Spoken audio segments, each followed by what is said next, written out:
Always great to see you, and of course this is a film unlike anything we've seen before. So what goes through your mind when you read a script of that originality? I'm just sheer excitement, a lot of happiness. It was so much fun to read, you know, to read this story and to see the dynamics between these three women and how beautifully written they all were and how much it made me laugh. I was really pretty obsessed with it from the beginning. Obviously, it's a triangle of characters with Olivia's character as Queen Anne and Rachel. So did you know from the start that it was going to be the three of you, and were you familiar with their acting? Yeah, I knew it was going to be Olivia, and I had seen Olivia in some things, and knew she was fabulous. A genius. And, but I didn't know it was Rachel at the beginning, and when she came on board, it was, I mean, it was like,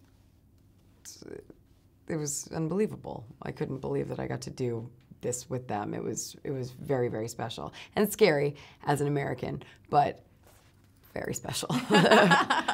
Is it scary, the English accent? I'm sure everybody's asking you about this. But... Yeah, it's not that the English accent is scary. I love doing an English accent, but it's the idea that if you're the only one who is not English, that you'll stick out like a sore thumb and ruin the movie and make the whole thing unbelievable because you're like the dopey person with a bad accent.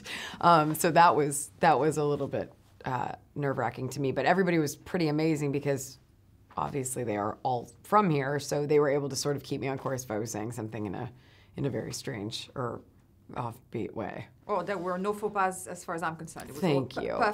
Perfect elocution. Thank you. I've been living here for 20 years. I didn't manage that, so good acting on your behalf. Thank you. So obviously Abigail existed.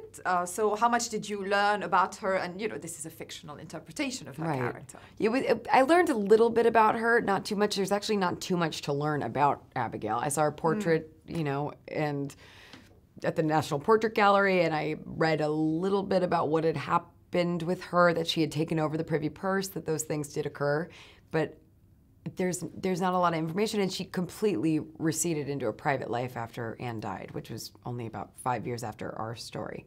So I read a little bit more about Queen Anne herself and Sarah and their letters and, you know, the things that we could find, but also I knew that research wasn't going to be that necessary because if you know the basics of Queen Anne, it's a very, you know, it was left up to interpretation in this story, and so who knows exactly what their dynamics were. Yeah, exactly. But you know.